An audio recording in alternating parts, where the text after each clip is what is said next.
تو دوستو ایران کے ساتھ امریکہ بہت برا جنگ میں پھنس چکا ہے۔ جب سے جنگ شروع ہوئی ہے جبھی سے امریکہ جو ہے اس جنگ سے نکلنے کی کوشش کر رہا ہے، لیکن وہ نکل نہیں پا رہا ہے۔ فی الحال امریکہ یہ سوچ رہا تھا کہ کوئی ایسے راستے کو اپنایا جائے جس سے کہ عزت بھی بچ جائے اور جنگ سے بھی باہر نکل جائے۔ جنگ چل رہی تھی اور امریکہ نہ تو جنگ کے میدان میں ایران کے سامنے ٹک پا رہا تھا، نہ ہی راجنیتک استر پہ کوئی کامیابی یا سفلتا حاصل کر پا رہا تھا۔ اس بیچ اس نے ایران سے کہا کہ اسٹریٹ آف ہرمز کھول دیجیے۔ ایران نے کہا کوئی بات نہیں، اسٹریٹ آف ہرمز تو ہم کھول دیں گے۔ اتنے میں ہی ڈونلڈ ٹرمپ خوش ہو گیا اور اس نے سوچا کہ اسٹریٹ آف ہرمز کھل جائے گا، ہم دنیا کے سامنے اپنی جیت کا بھی اعلان کر دیں گے اور جنگ سے بھی باہر نکل جائیں گے۔ اس نے سوچا عزت بھی بچ جائے گی اور جنگ سے بھی باہر آ جائیں گے، لیکن ایران نے اس کی بہت مشکلیں بڑھا دی ہیں۔ ایران نے کہا اسٹریٹ آف ہرمز تو ہم کھول دیں گے، لیکن ہماری کچھ شرطیں ہیں۔ ہماری شرط یہ ہے کہ 2 جنگوں میں جو ہمارا نقصان ہوا ہے وہ معاوضہ امریکہ کو دینا پڑے گا۔ دوسری شرط یہ ہے کہ پورے مشرق وسطی یعنی کہ مڈل ایسٹ میں جتنی بھی آپ کی فوج ہے سب ہٹانا پڑے گی۔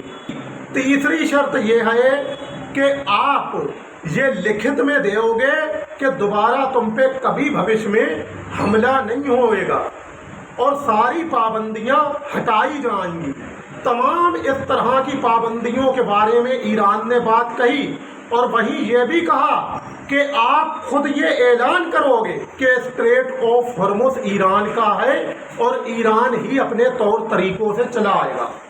بھائی صاحب، جب اتنا سب کچھ امریکہ کرے گا تو پاگل بھی نہیں کہے گا کہ امریکہ جیت گیا یا ایران ہار گیا۔ ہر انسان یہی کہے گا کہ امریکہ کی ہار ہوئی ہے۔ امریکہ نے اسٹریٹ آف ہرمز بھی ایران کو سونپ دیا، نہ تو یورینیم لے پایا، نہ ہی پرمانو کاریہ کرم روک پایا، نہ ہی میزائل سٹی سیمت کر پایا۔ یہ کیا ہو رہا ہے؟ یہ تو ہار سیدھی امریکہ کی ہے۔ جی ہاں، اب ہم آگے بڑھتے ہیں۔ دوستو، جو میجر جنرل محسن ریزائی ہیں انہیں security national of the supreme security council بنا دیا گیا ہے۔ سمجھیے ذرا، national security supreme security council بنایا گیا ہے انہیں۔ کیسے؟ میجر جنرل ریزائی کو۔ اب یہ نام یاد رکھنے کی ضرورت ہے کیونکہ انہیں ایران کے اندر بڑا پد ملا اور اب یہ نام جو ہیں آتے جاتے رہیں گے خبروں میں۔ لہذا ایک اور نام ہے محمد باقر ذوالفقار۔ محمد باقر ذوالفقار کو مصطفیٰ خمینی صاحب کا ایڈوائزر بنا دیا گیا ہے۔ اب یہ سب کیوں کیا گیا؟ کیا پچھلا اسٹاف اسرائیل سے مل گیا تھا یا امریکہ سے مل گیا تھا یا موساد سے مل گیا تھا یا CIA سے مل گیا تھا؟ بھائی مجھے نہیں ہے پتا، لیکن میں اپنی طرف سے یہ سب کچھ کہہ بھی نہیں سکتا ہوں کہ ایسا ہو گیا تھا۔ میرا کام تو خبر دینا ہے تو میں خبر دے رہی ہوں۔ فی الحال جو ایران کے ودیش منتری ہیں عباس اراغچی صاحب کھلے میں پبلک کے سامنے، میڈیا کے سامنے آئے اور کیمروں کے سامنے آئے اور انہوں نے کہا ہے، کیا کہا کہ ہماری امریکہ سے ڈائریکٹ کوئی بات نہیں ہو رہی ہے، نہ ہماری کوئی بات چیت امریکہ سے ڈائریکٹ ہوئی ہے۔ فی الحال میڈیگیٹر کے ذریعے میسج ایکسچینج ہو رہے ہیں۔ لہذا اسٹریٹ آف ہرمز جب ہی کھلے گا جب ہماری ساری شرطیں امریکہ مان لے گا۔ جی ہاں، یہ کہنا ہے ودیش منتری عباس اراغچی صاحب کا۔ وہیں آپ کو بتا دوں کہ ایران کی جو فوج ہے نا، جو بارڈر کے اندری علاقے میں تعینات ہے، ایران کی سرحدوں پہ جو ایران کی فوج تعینات ہے، وہاں ایران کے سینئر آفیشل کمانڈر گئے اور فوج سے ملے اور انہوں نے معلوم کیا کہا؟ انہوں نے کہا ہے کہ بھائی صاحب، امریکی کا اگر پیر بھی ایران کی زمین پہ پڑ جائے تو اپنی فوجوں سے کہا کہ تمہیں پیر کاٹنے ہوں گے، پیر کاٹ ڈالنا ہوں گے، الگ کر دینا ہوں گے۔ یہ حکم دیا ہے اپنی فوجوں کو۔ فی الحال اور آگے بڑھتے ہیں۔ ईरान के ऑफिशियल का कहना है, क्योंकि ईरान पूरी सख्ती पे उतारू है, ईरान के ऑफिशियल का कहना है कि स्ट्रेट ऑफ हॉर्मुज़ जब तक नहीं खुलेगा जब तक कि अमेरिका ईरान की सारी शर्तें मान नहीं लेगा, इसके लिए हमें चाहे जितनी भी जंग लड़ना पड़े और चाहे जितने लंबे समय तक लड़ना पड़े हम लड़ेंगे। ये कह रहा है ईरान का ऑफिशियल। एक खबर और निकल के सामने आ रही है, लेकिन वो तो पूरी हो चुकी है। अब मैं क्या कहूँ, अल जजीरा ने ये खबर दी है, अल जजीरा ने कहा था और अल जजीरा ने ही ये खबर दी थी। अल जजीरा का कहना था कि उसे स्टेटमेंट दिए गए हैं ईरान की तरफ से कि ईरान के सुप्रीम लीडर मुस्तफ़ा खोमैनी जो हैं वो बहुत जल्द ही दुनिया के सामने आएंगे और उनका वीडियो वायरल किया जाएगा। ये बात ईरान ने शायद इसलिए कही क्योंकि इजराइल ने मुस्तफ़ा अली रज़ा आरफी साहब के बहुत ज़्यादा क्रेटली होने की बात कही थी, जिसके बाद हो सकता है कि ये बात मुस्तफ़ा खोमैनी या फिर ईरान की तरफ से कही गई। फिलहाल अब मुस्तफ़ा खोमैनी साहब जो हैं वो दुनिया के सामने आ भी चुके हैं और मैं वीडियो बना रहा हूँ। लिहाजा आपको बता दूँ कि यमन के पास एक जबूतिया है और जबूतिया में अमेरिका का एयरबेस है। वहीं अमेरिका का एक MQ-9 रीपर ड्रोन क्रैश हो गया, अचानक से क्रैश हुआ और वो जल गया, उसके वीडियो भी वायरल हो गए। लेकिन अब ये नहीं है पता कि वो हूती ने मार कर गिरा दिया या फिर ईरान ने मार कर गिरा दिया, लेकिन हाँ अमेरिका का ड्रोन वहाँ गिर पड़ा है। आपको बता दें कि ईरान के राष्ट्रपति मसूद पेज़ेशकियान के कार्यकाल के 2 साल पूरे हो गए और इन 2 सालों में उन्होंने बहुत अच्छे काम किए। ये खबर ईरान ने दी है कि जिसके बाद ईरान के सुप्रीम लीडर मुस्तफ़ा अली रज़ा आरफी साहब ने उनसे मुलाकात की, लेकिन इसकी ना तो कोई फुटेज वायरल हुई है और ना ही कोई वीडियो वायरल हुई है। लेकिन हाँ ईरान ने इस बात की खबर दी है कि कार्यकाल में अच्छे काम किए मसूद पेज़ेशकियान ने और 2 साल पूरे हो गए उनके कार्यकाल को, इसीलिए सुप्रीम लीडर ने उनसे मुलाकात की।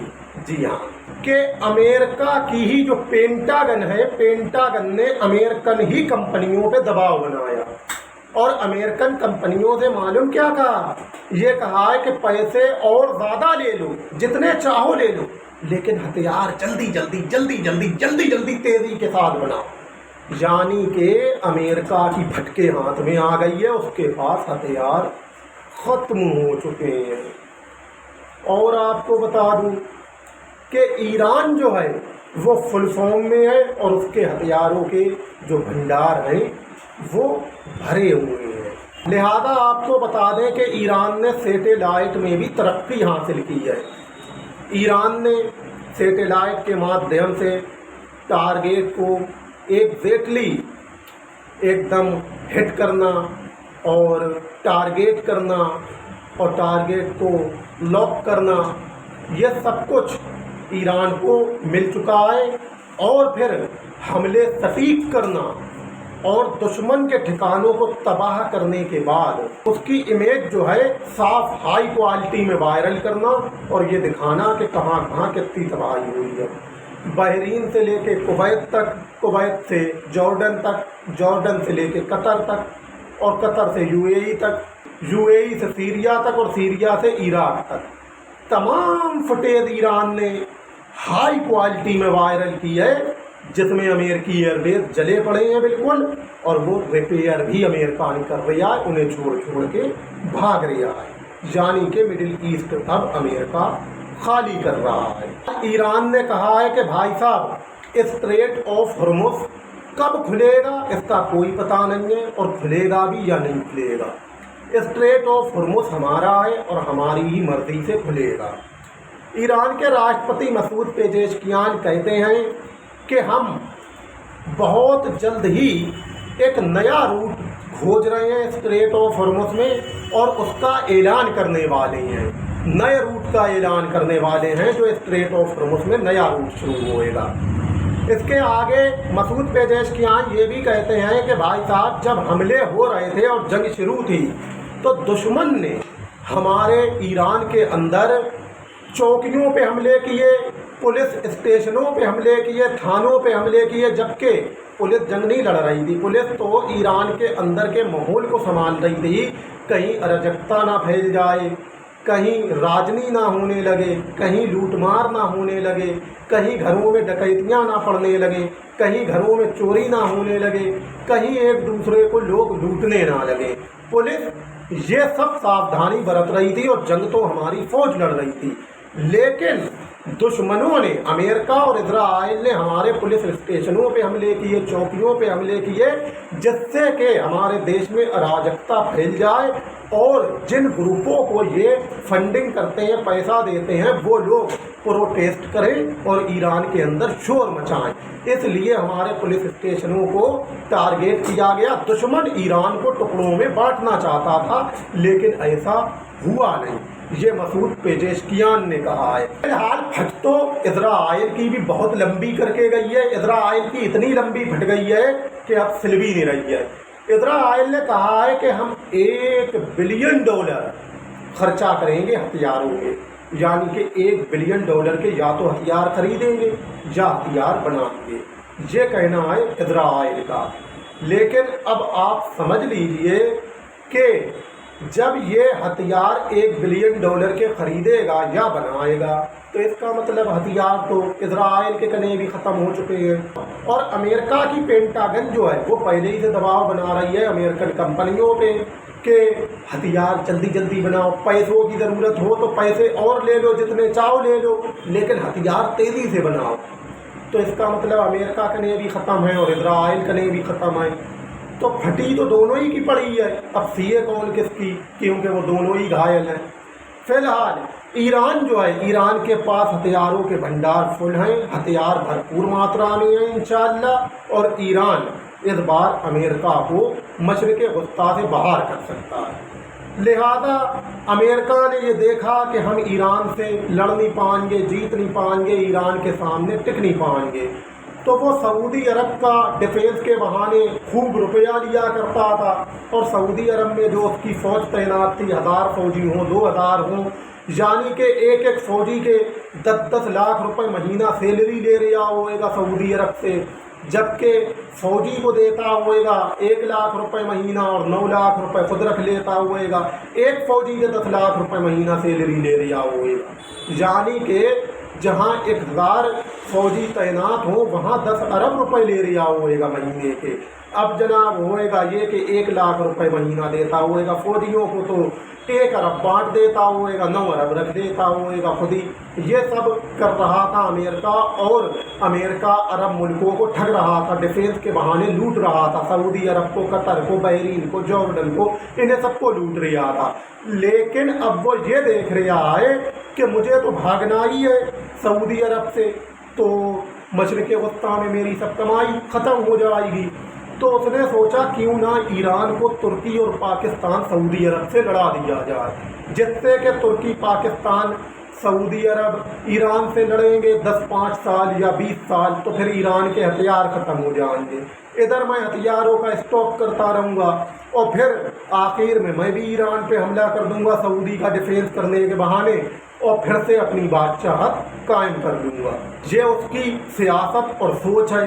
फिलहाल अब अमेरिका तो मशरिक़ वस्ता से निकल रहा है, क्योंकि उसे मालूम है ईरान मानेगा नहीं जब तक उसे निकाल नहीं देगा मशरिक़ वस्ता से। तो अब उसने तुर्की से संपर्क किया और तुर्की से कहा होगा कि आप सऊदी अरब के साथ डिफेंस डील करो, जिससे कि हम हटेंगे वहाँ से तो ईरान सऊदी अरब को मारे ना, सताए ना। वही उसने पाकिस्तान से भी कहा होगा, और पाकिस्तान और तुर्की सऊदी अरब के साथ डिफेंस डील कर चुके हैं या कर रहे हैं। इन्हें ऐसा नहीं करना चाहिए। ये सारी की सारी साजिश अमेरिका की है, क्योंकि अमेरिका ये जानता है कि सऊदी अरब बहुत बड़ा ईरान का दुश्मन है। एक ना एक दिन ईरान और सऊदी अरब में जंग होना है, ये तय है, जानता है अमेरिका। और उसने डिफेंस डील इसलिए कराई है तुर्की पाकिस्तान की कि जब डिफेंस डील होएगी तो सऊदी अरब को बचाने के लिए मजबूरन तुर्की और पाकिस्तान आएंगे, तो फिर तुर्की पाकिस्तान और सऊदी अरब मिलके ईरान से लड़ेंगे। और 10-5 साल अगर जंग चल गई तो इसमें ईरान के हथियार ख़त्म हो जाएंगे और आखिर में जब हथियार ख़त्म होंगे जब ही डिफेंस के बहाने मैं भी कूद पड़ूंगा और फिर मैं अपना सिक्का फिर से जमा लूँगा, फिर से फौजें तैनात कर दूंगा और फिर से पैसे लेऊंगा, फिर से लूट मार करूंगा। ये ख्याल है किसका? अमेरिका का। इसीलिए उसने तुर्की और पाकिस्तान का डिफेंस डील कराया है। किसके साथ? सऊदी अरब के साथ। लेकिन तुर्की पाकिस्तान को अकल से काम लेना चाहिए, सऊदी अरब के साथ डिफेंस डील नहीं करना चाहिए और ना ही ईरान से लड़ना चाहिए। ये सब अमेरिका की थ्योरी है, सऊदी अरब तुर्की पाकिस्तान को ईरान से लड़ाने की। ज़रा सोच समझ के और अकल से काम लेना चाहिए तुर्की पाकिस्तान को। फिलहाल तमाम खबरें मैंने आपके सामने रखी ईरान अमेरिका की और तुर्की पाकिस्तान सऊदी अरब की। लिहाजा मेरी वीडियो अच्छी लगी हो तो लाइक करना, सब्सक्राइब करना, हो सके तो दोस्तों में शेयर भी कर देना। फिलहाल अमेरिका जो है बहुत कमज़ोर पड़ गया है ईरान के सामने और शुरू से ही जंग से निकलने की कोशिश कर रहा है, लेकिन वो निकल नहीं पा रहा है। लिहाजा अब देखना है कैसे ये जंग से बाहर निकलेगा और कब तक मशरिक़ वस्ता खाली होगा, लेकिन अब ये तो वक्त बताएगा। लेकिन जो भी खबरें थी वो मैंने आपके सामने रख दी हैं। अब जो भी ताज़ा और खबरें निकल के सामने आएंगी उस पर मैं नया वीडियो बना के शेयर करूंगा। फिलहाल आप लोग कमेंट बॉक्स में ज़रूर बताना कि तुर्की पाकिस्तान को डिफेंस डील सऊदी अरब के साथ करना चाहिए या नहीं करना चाहिए, अमेरिका के जाल में फंसना चाहिए या नहीं फंसना चाहिए, क्योंकि अब वो तुर्की पाकिस्तान और सऊदी अरब को एक साथ ईरान से लड़ाना चाहता है और ये चाहता है ईरान के हथियार ख़त्म हो जाए तो मैं हमला करूं और फिर से बादशाह कायम कर लूं। लेकिन अमेरिका के जाल में तुर्की पाकिस्तान को नहीं फंसना चाहिए। फ़िलहाल खबरें जो थी वो मैंने आपके सामने रख दी हैं। आज की खबरों में ताई है और जो भी ताज़ा खबरें निकल के सामने आएंगी उस पर मैं नया वीडियो बना के आप लोगों के साथ शेयर करूँगा। जब तक के लिए मुझे इजाज़त दीजिए। खुशामदीद।